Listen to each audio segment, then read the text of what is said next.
Hello students, Learn24 academy में आपका स्वागत है। देखिए स्टूडेंट्स, आज है 14 नवंबर। तो 14 नवंबर का करंट अफेयर्स देखेंगे, जिसमें हम polity, history, environment, economy, science and tech's person and news से रिलेटेड खबरें देखते हैं, जो आपके एग्जाम पॉइंट ऑफ व्यू से बहुत ज़्यादा जरूरी है। तो आज ही बिना देरी कर स्टार्ट करते हैं आज का डेली न्यूज़ एनालिसिस। और ये देखिए, थंबनेल वाले आर्टिकल से ही स्टार्ट करेंगे। यहाँ पे देखिए काफ़ी सारे मैंने थंबनेल में आर्टिकल्स लगाए गए हैं, तो ये सारे तो हम देखेंगे। इसके अलावा भी और इंपॉर्टेंट आर्टिकल्स है वो देखेंगे, और यहाँ से आपको अपने एग्जाम में क्वेश्चन देखने को मिलेंगे। ठीक है, तो आज का लेक्चर बहुत ज़्यादा इंपॉर्टेंट है, तो बिल्कुल भी स्किप ना करें।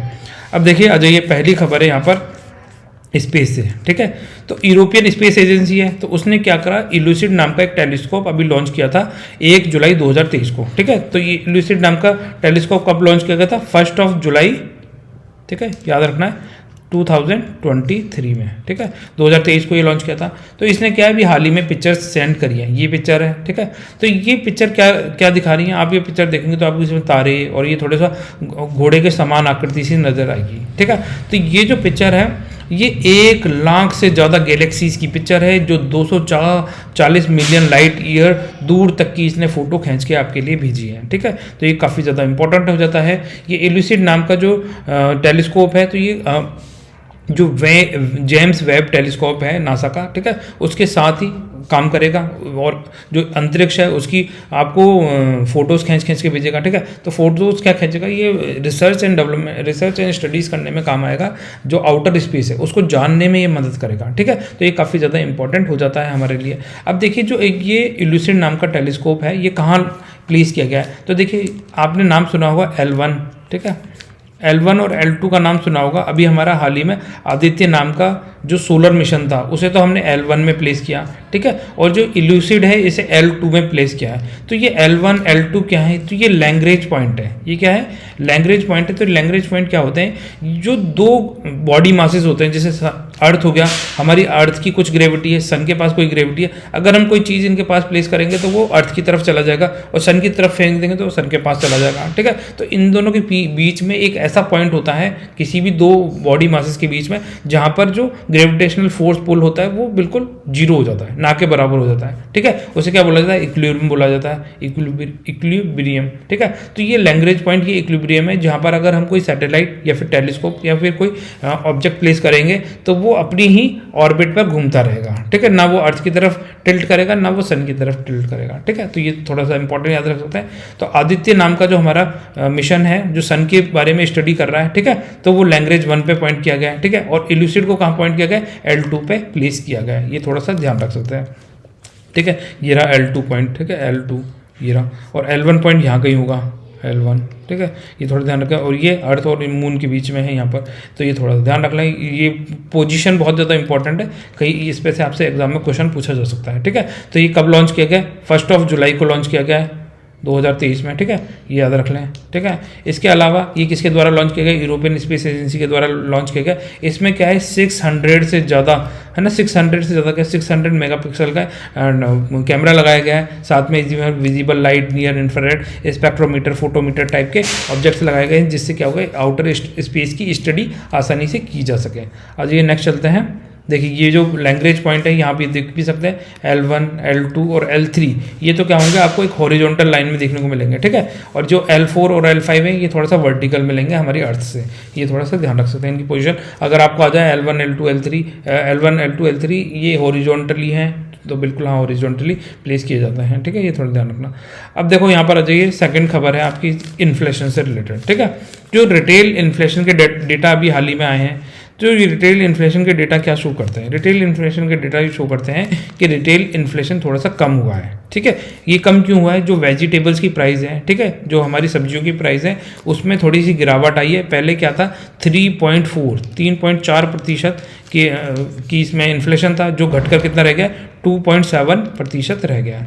ये थोड़ा सा इंपॉर्टेंट हो जाता है यहाँ से। ठीक है, हालांकि ये नहीं पूछेंगे आपसे कि जो रिटेल इन्फ्लेशन है वो कितना हो गया। आपसे क्वेश्चन क्या पूछा जा सकता है? इन्फ्लेशन किस किस प्रकार के होते हैं। ठीक है, इन्फ्लेशन को कैसे मेजर किया जा सकता है, तो ये आपसे क्वेश्चन पूछे जा सकते हैं। ठीक है, तो आ जाइए इसको देखते हैं। देखिए, दो तरीके का इन्फ्लेशन है, डिमांड पुल इन्फ्लेशन और cost push cost push inflation. अब डिमांड पुल इन्फ्लेशन कब होगा? डिमांड से सोचिए, आपने डिमांड बढ़ाई, डिमांड कब बढ़ाएंगे? जब आपके पास पैसा ज़्यादा होगा, पैसा ज़्यादा होगा तो आप ज़्यादा से ज़्यादा खर्च करेंगे, मतलब ज़्यादा से ज़्यादा खर्च करेंगे तो आपकी क्या होगी? डिमांड पुल इन्फ्लेशन इसको बोला जाता है। इसमें क्या होता है, आपके पास में काफ़ी ज़्यादा पैसे होते हैं तो आप बहुत ज़्यादा बोरिंग बढ़ा देते हैं, ठीक है। इसमें क्या होता है, गवर्नमेंट स्पेंडिंग ज़्यादा करती है, लोगों के पास पैसा चला जाता है। डेप्रिशिएट ऑफ रुपी की अगर वैल्यू घटा देंगे तो वो भी आपकी क्या होगी? कीमत को बढ़ा देगा, ठीक है। आप ज़्यादा मतलब पैसा हो जाएगा आपके पास। लो अगर एम्प्लॉयमेंट रेट है किसी कंट्री की, किसी जगह की, ठीक है, तो वहाँ पे भी क्या है? डिमांड पुल इन्फ्लेशन हो सकती है, क्योंकि सभी जगह सभी लोगों को क्या होगा? जॉब मिलेगी, जॉब मिलने से क्या होगा? सभी के पास पैसा होगा, ठीक है। सबको सैलरी मिलेगी, काम करेंगे, ठीक है, सबके पास पैसा होगा तो वो ज़्यादा से ज़्यादा डिमांड क्रिएट कर देंगे मार्केट में, तो उसे डिमांड पुल इन्फ्लेशन बोला जाता है, ठीक है। अब इसके कुछ नेगेटिव इंपैक्ट भी होते हैं। क्या? इससे क्या होगा? जो increase in the price of the goods, ठीक है, हमारे जो गुड्स की प्राइस है वो बढ़ जाती है। जैसे मान लीजिए आपके पास 100 ही आइटम है, पर खरीदने वाले मान लीजिए 200 आ गए, ठीक है। अब खरीदने वाले 200 आएंगे, आपने इसकी 50 रुपये प्राइस रखी थी, अब वो बोल रहे हैं कि भैया मुझे तो आप बोलेंगे अब 100 रुपये की मिलेगी, ठीक है। फिर ये बोलेंगे नहीं, आधे लेंगे, आधे लोग नहीं लेंगे, तो ये क्या होगा? इस तरीके से डिमांड बढ़ जाती है। The overall increase in the cost of the living बढ़ जाती है, ठीक है। तो जो आपकी जो रहन सहन का जो खर्चा है वो पूरा महंगा हो जाता है जब भी डिमांड पुल इन्फ्लेशन होती है, ठीक है। दूसरा कौन सा हो गया? Cost push inflation. इसमें क्या होगा? आपकी जो कॉस्ट है वो बढ़ गई है, ठीक है। जैसे रॉ मटेरियल बढ़ा, जैसे रॉ मटेरियल की प्राइस इंक्रीज होने के कारण आपका जो फाइनल प्रोडक्ट था उसकी प्राइस भी बढ़ गई है, तो इसी क्या बोलेंगे? Cost push inflation. अभी किसी भी फैक्टर से हो सकता है। आपकी रॉ मटेरियल की प्राइस कैसे बढ़ी, है ना?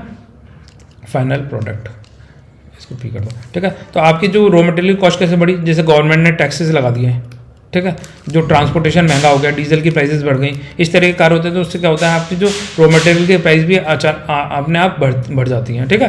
तो इससे क्या होता है?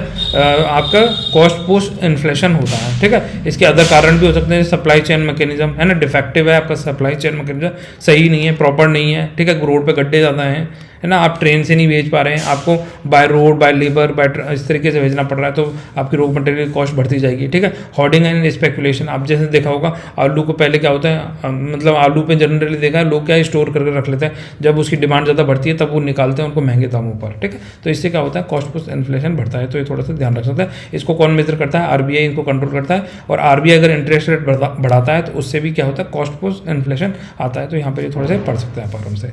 आज ये नेक्स्ट चलता है। अब देखिए इन्फ्लेशन को कैसे कैलकुलेट किया जाता है। हमारे पास दो मेथड है, एक तो है होलसेल प्राइस इंडेक्स, ठीक है, और दूसरा होता है सीपीआई, कंज्यूमर प्राइस इंडेक्स। जो होलसेल प्राइस इंडेक्स है 2014 तक तो हम होलसेल प्राइस इंडेक्स से इन्फ्लेशन कैलकुलेट कर रहे थे। 2014 के बाद हम क्या यूज़ कर रहे हैं? सीपीआई डेटा का इस्तेमाल कर रहे हैं। ये थोड़ा सा इंपॉर्टेंट पॉइंट है, यहाँ ये ध्यान रखें। 2014 तक हम क्या है? होलसेल प्राइस इंडेक्स से इन्फ्लेशन कैलकुलेट करते थे, और 2014 के बाद में हम कंज्यूमर प्राइस इंडेक्स की बेसिस पे इन्फ्लेशन कैलकुलेट करते हैं, ठीक है। अब होलसेल प्राइस इंडेक्स क्या होता है? होलसेल मतलब जहाँ पे जो प्रोडक्ट बन रहा है और जहाँ से वो बिक रहा है, होलसेल, ठीक है। एक साथ आप बहुत लार्ज क्वांटिटी पे जो प्रोडक्ट बेच रहे हैं वहीं से ही आप इन्फ्लेशन कैलकुलेट करने की कोशिश करते थे, ठीक है। तो इसमें क्या होता था? It measure the change in the price of goods and sold and traded in bulk by wholesale business to other business, ठीक है। तो होलसेल लेवल पे ये कैलकुलेट किया जाता था, ठीक है। कौन कैलकुलेट करता था इसको? Office of the economic adviser के द्वारा, मिनिस्ट्री ऑफ कॉमर्स इंडस्ट्री के द्वारा पब्लिश किया जाता है इस डेटा को, ठीक है। कैलकुलेट करने का काम कौन कर रहा है? Office of economic adviser. और इसको पब्लिश कौन कर देगा? फिर मिनिस्ट्री ऑफ कॉमर्स इंडस्ट्री के द्वारा इसको पब्लिश किया जाता है। It is the most widely use inflation indicator in India. इसको सबसे पहले बहुत ज़्यादा इस्तेमाल किया जाता था, ये थोड़ा सा ध्यान रख सकते हैं, ठीक है। तो इसका जो बेस ईयर था 2004 से 5, ठीक है। अब इसका बेस ईयर क्या कर दिया गया? 2017 से 2011-12 कर दिया गया।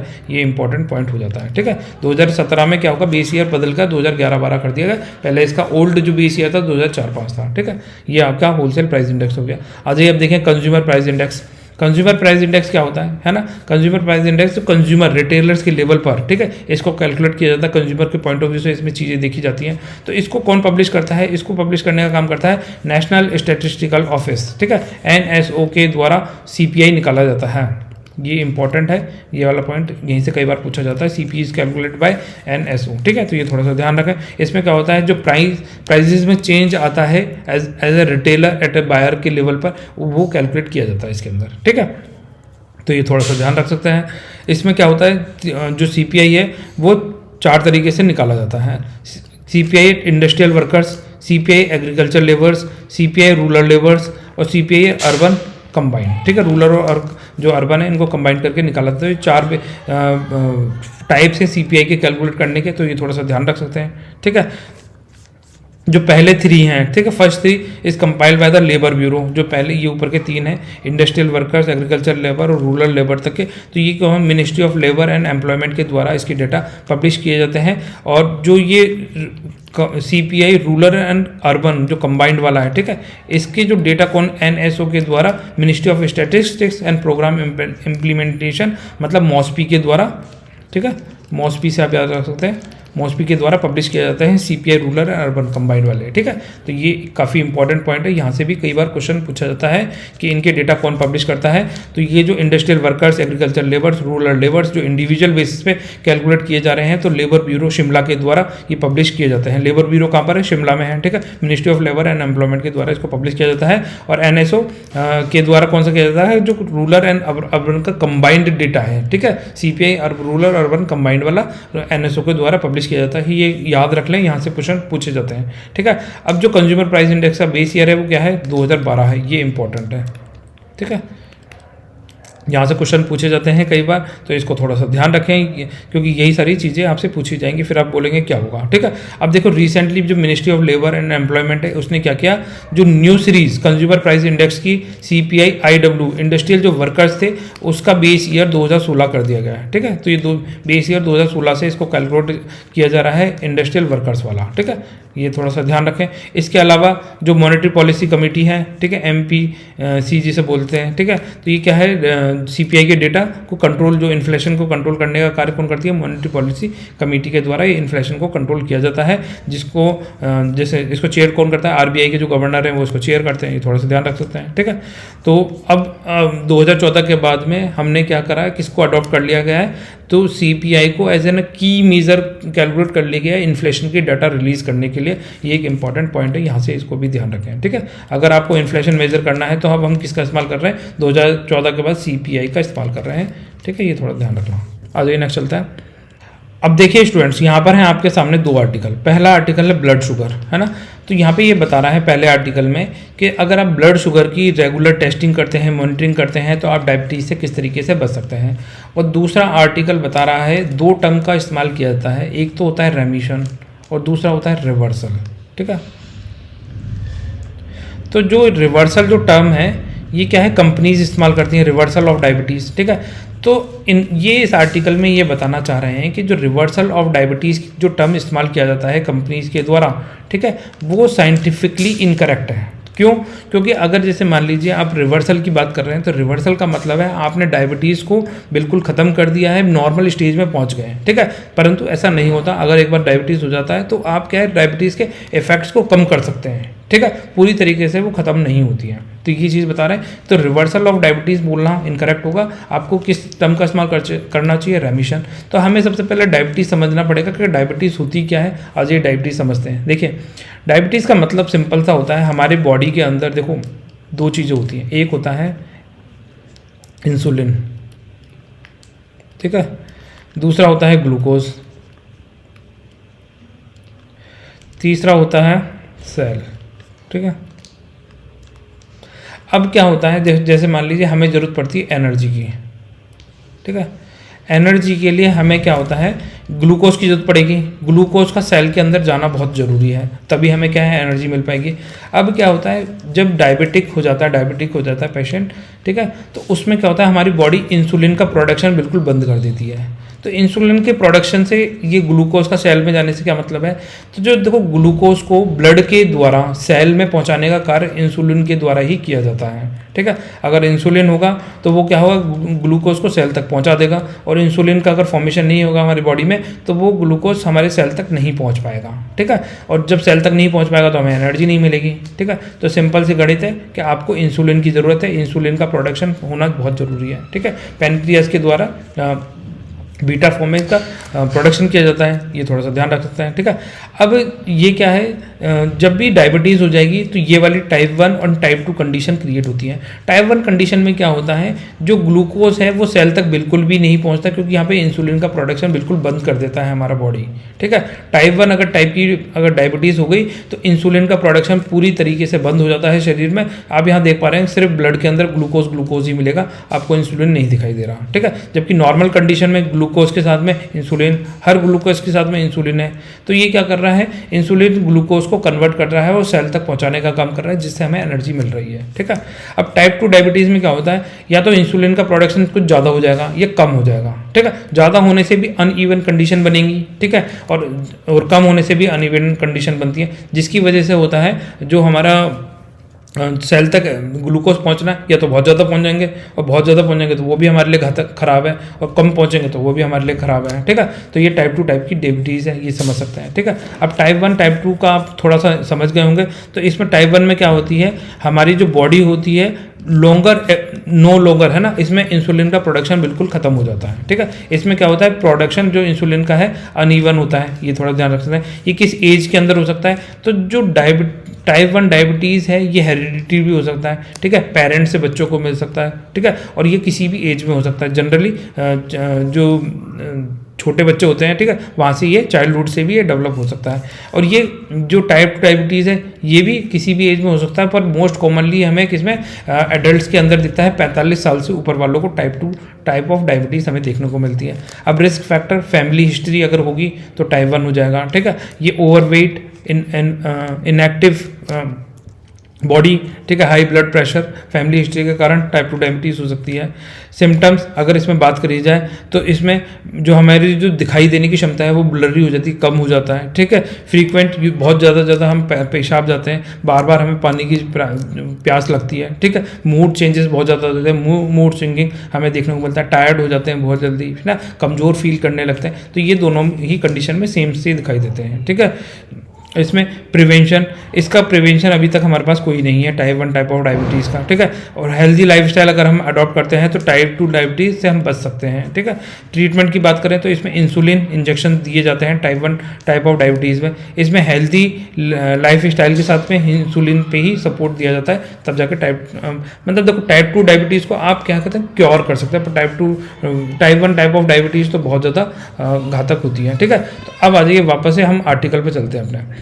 अब यहाँ पर देखो ये टाइप 1 टाइप 2 डायबिटीज़ की बात करिए। अब जो बड़ी बड़ी कंपनियां हैं जो रिवर्सल ऑफ डायबिटीज़ की बात करती हैं, ठीक है, तो वो क्या करती हैं, वो हम टाइप 1 टाइप ऑफ डायबिटीज़ की टाइप 1 जो है टाइप ऑफ डायबिटीज़ को भी पूरी तरीके से रिवर्स करने का दावा करती हैं, जो कि पूरी तरीके से गलत है। क्योंकि अब आप थोड़ा समझ गए होंगे पीछे हमने जो चीज़ आपको समझाई। ठीक है, तो टाइप 1 टाइप ऑफ डायबिटीज़ को पूरी तरीके से जो रिवर्सल करने का दावा करती हैं बड़ी बड़ी कंपनियां, वो पूरी तरीके से गलत है। फिर इन्होंने क्या कहा, इन्होंने कहा अपने आर्टिकल में जो टाइप 2 टाइप की डायबिटीज़ है, ठीक है, तो इनसे बचाव के कुछ मेथड्स बताएं, ABCDE। ठीक है, अगर आप इनको फॉलो करते हैं तो आप अपने जीवन में टाइप 2 डायबिटीज़ से बच सकते हैं। तो ABCD इन्होंने यहाँ पर बताया।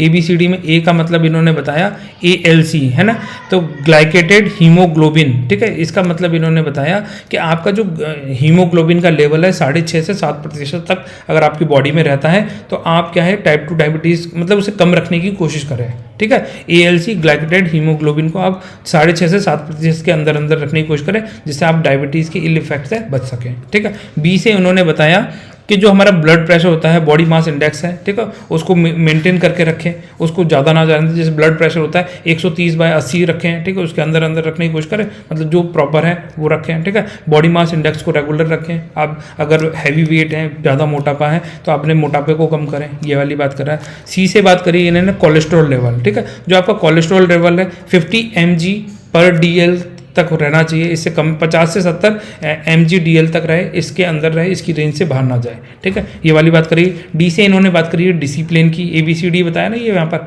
ठीक है, तो D से इन्होंने क्या बताया, D से इन्होंने कहा कि आप डिसिप्लिन लाइफ अडॉप्ट करें। और ई से इन्होंने कहा आप एंथुजियास्टिक रहें, ठीक है। एंथुजियास्टिक मतलब एनर्जी, मतलब उस चीज़ को, मतलब अपने आप को बॉडी को सही रखने की कोशिश करें, ठीक है। आप ये सोचें कि आपको डायबिटीज़ नहीं है और अगर है भी तो उसको मैं ठीक कर लूँगा, ठीक है, अपनी लाइफ स्टाइल को सही करूँगा। तो इस तरीके इन्होंने प्रोविजंस बताए, मेजर्स बताए कि आप ये ABCD अगर फॉलो करते हैं तो टाइप 2 डायबिटीज़ के जो इफेक्ट्स हैं उसको कम किया जा सकता है, ठीक है। फिर उसके बाद में इन्होंने यहाँ पर बताया जो इंडिया में 101 मिलियन से ज़्यादा लोग तो डायबिटीज़ के पेशेंट्स हैं और 136 मिलियन तक लोग क्या हैं प्री डायबिटिक से पीड़ित है, जिनको अभी पता नहीं है कि वो डायबिटिक की कंडीशन की चपेट में आते जा रहे हैं। तो इसीलिए इन्होंने कहा कि आप ABCD ई गाइडलाइन को फॉलो करें, जिससे क्या होगा आप टाइप 2 टाइप ऑफ डायबिटीज़ को बिल्कुल पूरी तरीके से ख़त्म कर सकें। और जैसे कि आज है 14 नवंबर, तो आज है वर्ल्ड डायबिटिक डे, ठीक है। तो ये थोड़ा सा ध्यान रख सकते हैं, 14 नवंबर को क्या होता है, वर्ल्ड डायबिटिक डे मनाया जाता है। आज ये नेक्स्ट चलते हैं।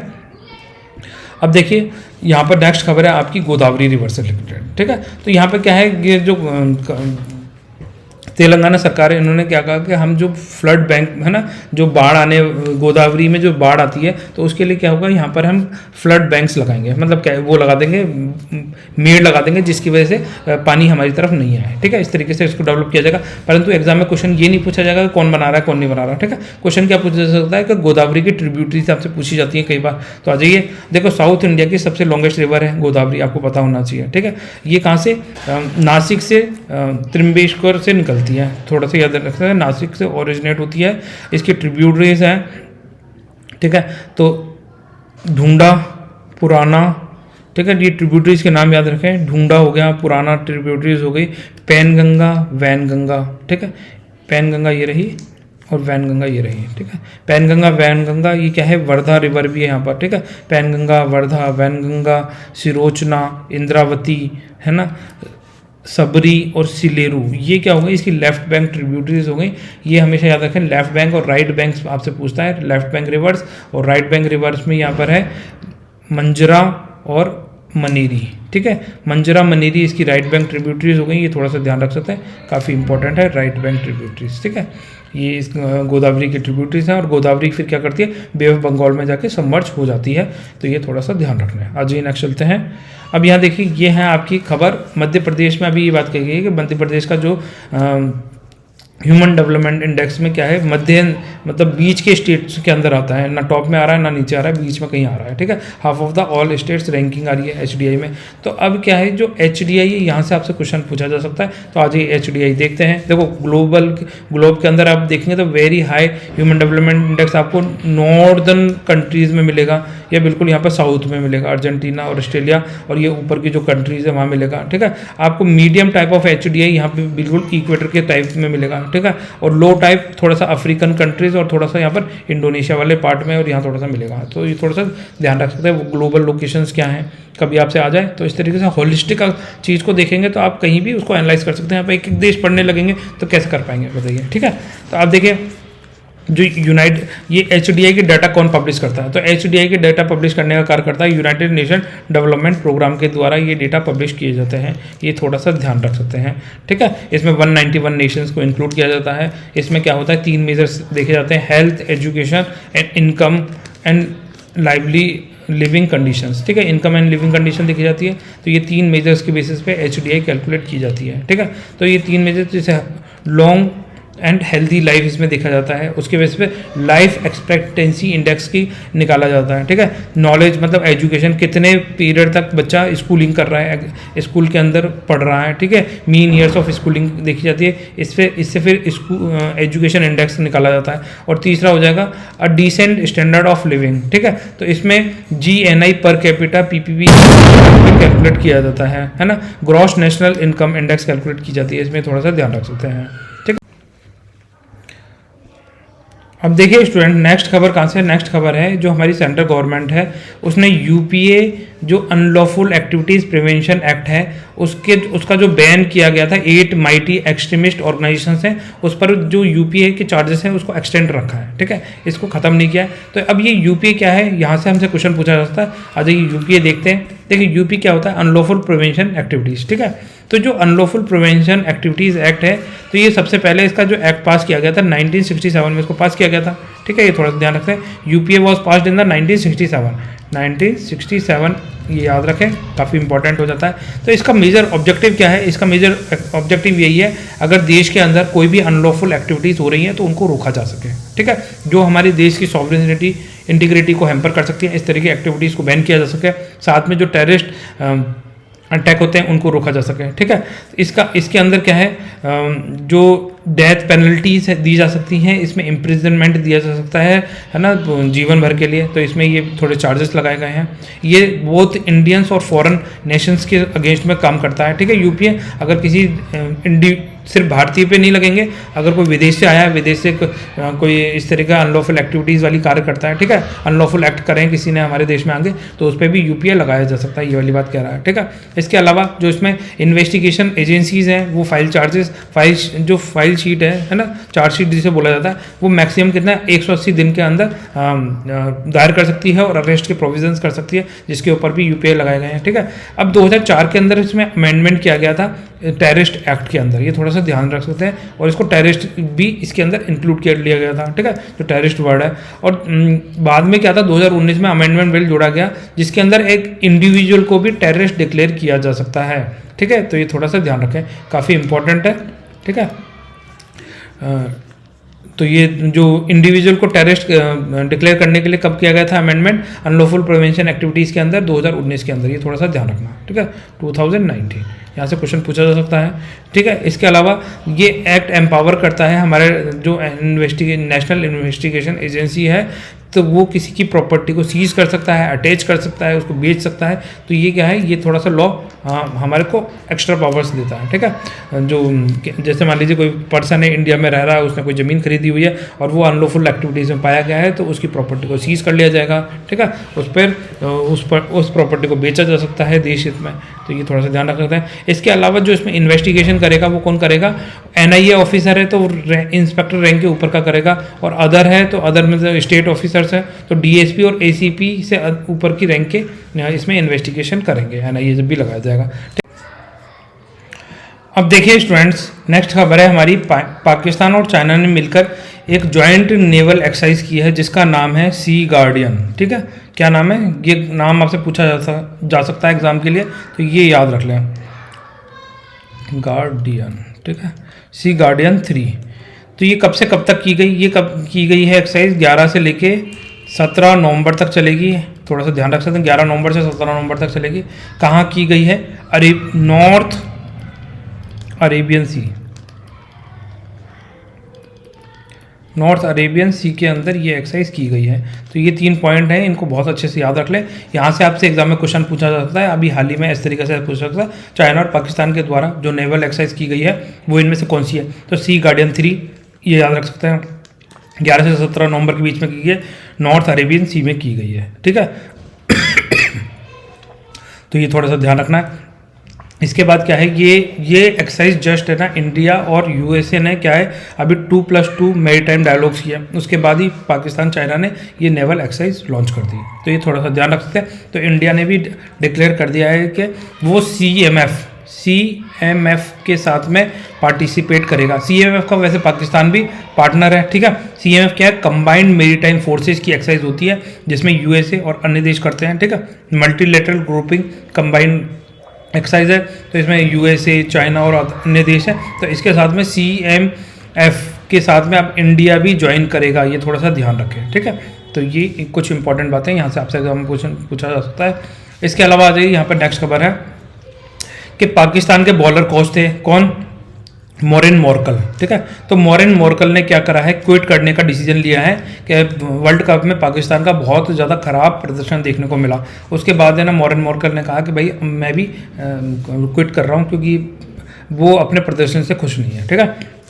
अजय अब देखिए, ये जो खबर है बहुत ज़्यादा इंपॉर्टेंट है, यहाँ से आपको एक क्वेश्चन एग्जाम में जरूर देखने को मिल सकता है। तो यहाँ से क्वेश्चन क्यों मिल सकता है, क्योंकि देखिए ये हैं डायना एडुल जी, ठीक है।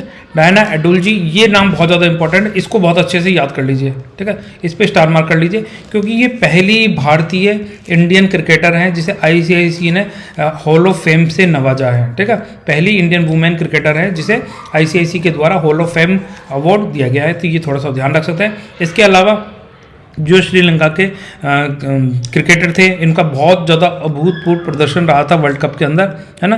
तो अरविंद डी सिल्वा, ठीक है, 1996 का वर्ल्ड कप था, उसमें बहुत अच्छा प्रदर्शन किया था अरविंद डी सिल्वा ने, तो इसकी वजह से इन्हें हॉल ऑफ फेम दिया गया है। और हमारे जो वीरेंद्र सहवाग जी इन्हें हॉल ऑफ द फेम से नवाजा गया है। तो ये 3 क्रिकेटर्स के नाम आपको याद रखने हैं, जहाँ से आपसे एग्जाम में क्वेश्चन पूछा सकता है कि अभी हाल ही में हॉल ऑफ फेम से किसे नवाजा गया है। तो हॉल ऑफ फेम से 3 जनों को नवाजा गया है। एक तो वीरेंद्र सहवाग हैं, एक डायना एडुल जी हैं, ये वुमेन क्रिकेटर थी, ठीक है।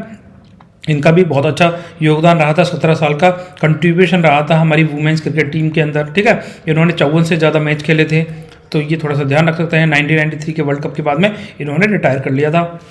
वुमेन क्रिकेट टीम को बहुत आगे ले जाने का श्रेय इनको जाता है, तो इसीलिए इनको ICC hall of fame award से इन्हें नवाजा गया है ना। डायना एडुल जी नाम याद रखना है। आज ये नेक्स्ट चलता है। इसके बाद ये खबर है जो नोवाक जोकोविक हैं, ये इनको क्या है वर्ल्ड नंबर 1 बन गए हैं, है ना, टेनिस के। तो ये थोड़ा सा ध्यान रख सकते हैं, कई बार पूछ लेते हैं कि नंबर 1 नंबर 2 कौन है, तो ये थोड़ा सा ध्यान रख सकते हैं। आज ये इसके अलावा यहाँ पर नेक्स्ट खबर है 2026 के वर्ल्ड कप के लिए जो हमारी फुटबॉल टीम है वो बहुत ज़्यादा प्रैक्टिस कर रही है। तो छेत्री से पूछा गया कि आप प्रिपेयर हैं, तो बोले हाँ बिल्कुल प्रिपेयर है, जो क्वालिफिकेशन मैच होंगे उसके लिए हम खेलने को रेडी हैं। तो ये आपसे क्वेश्चन पूछा जा सकता है कि जो 2026 के वर्ल्ड कप होंगे ये कहाँ होंगे, ठीक है। तो ये कहाँ होंगे, ये 3 जो नॉर्थ अमेरिका है ना, नॉर्थ अमेरिका में हो रहे हैं। नॉर्थ अमेरिका में क्या क्या आता है, नॉर्थ अमेरिका में आता है Canada, USA, United states of America and Mexico, ठीक है। तो इन 3 कंट्रीज़ के अंदर ये जो 2026 के वर्ल्ड कप होंगे तो वो कहाँ होंगे, नॉर्थ अमेरिका में होंगे। नॉर्थ अमेरिका में कनाडा, USA एंड मैक्सिको के अंदर ये मैच खेले जाएंगे। तो ये थोड़ा सा ध्यान रख सकते हैं, यहाँ से एग्जाम में क्वेश्चन पूछा जा सकता है, ठीक है। तो फिर स्टूडेंट्स आज के लेक्चर में बस इतना ही है। जाते जाते आपसे एक क्वेश्चन पूछ लेते हैं, तो बताइए हमारा जो इंडियन कॉन्स्टिट्यूशन है, ठीक है, उसका आर्टिकल